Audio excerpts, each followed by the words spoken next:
Hey Dio, this is the Armchair Critic. And Ghostbusters. Okay, Ghostbusters. We gotta talk about you guys. The whole island's going crazy. I saw this on Thursday night, the night before its official opening. And I went in with no expectations. I did not join the vitriol over it.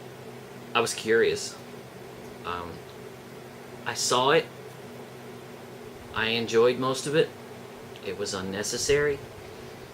It was harmless and nice. It was a soft comedy.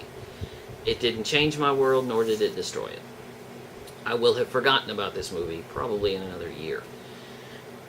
Ghostbusters, the original one from 1984, is one of my favorite comedies because it is a comedy grafted onto a horror film. That's what made it work. It was that combination of you felt like they were against something. You don't get that here. This is a straight up comedy. But I will say that I did feel attempts in this movie to at least try and do something different. I will give it that. I like the idea that they didn't just remake it. They didn't just, beat for beat, joke for joke. For a while, wanted to do their own thing. Not just in changing genders, but in trying to come up with something new. Most of this movie is the team getting together and putting together the gadgets and things like that. It's not much on personalities, which the original was. I didn't feel like there was a threat in this movie, which I'll get to in a minute. But I laughed a couple of times, not enough. I thought the movie was sort of energetic, but not enough. I watched these four actresses work together. They have great chemistry. These actresses, Kristen Wiig, Melissa McCarthy, Kate McKinnon, and Leslie Jones, they work beautifully together. They're a good team, which makes me wonder what these four actresses would be like in an original screenplay. I wonder what they would be like if you just put them in a movie that wasn't Ghostbusters. Because I felt like they were trying. I never felt any laziness in this movie. In certain respects. Because the best compliment I can give to this movie is that for a while I wasn't thinking about the original. Until the movie started with the cameos. There are cameos by all of the surviving Ghostbusters and Annie Potts and Sigourney Weaver, and that took me out of the movie because it reminded me I should be watching the original.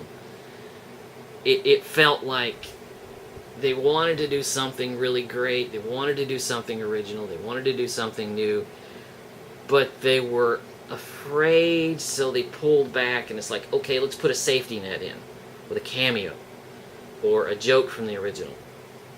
And that's what killed it for me. And I was enjoying myself for a long time until the ending, which is stupid.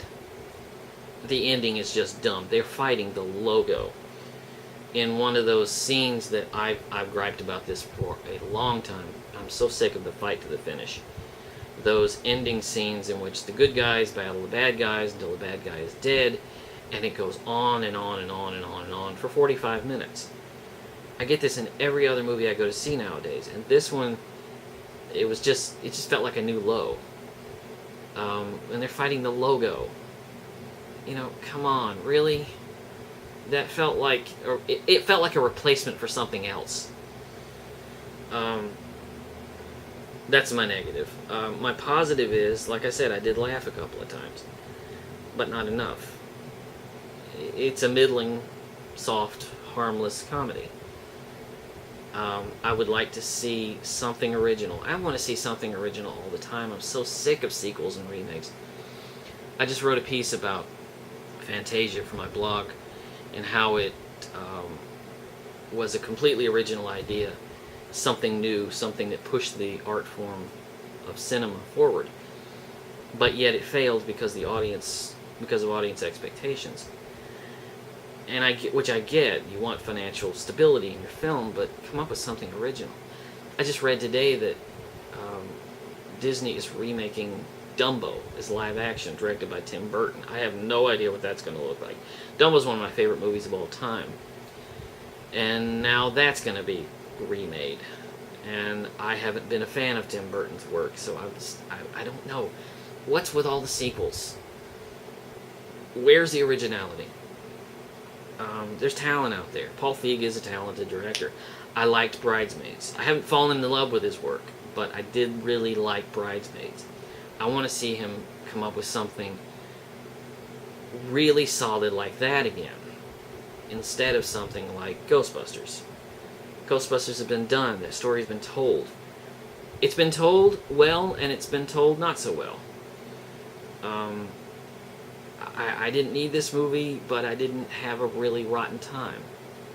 I may see it again if it turns up on television, but I'm not going to chase after it. So my review is kind of in the middle. It was one step for every scene. It was one step forward, two steps back. That's how I felt about it. I'm the Armchair Critic. You can check me out at my website. I'm at armchaircinema.com. I also have a blog over at WordPress. It's also called Armchair Cinema.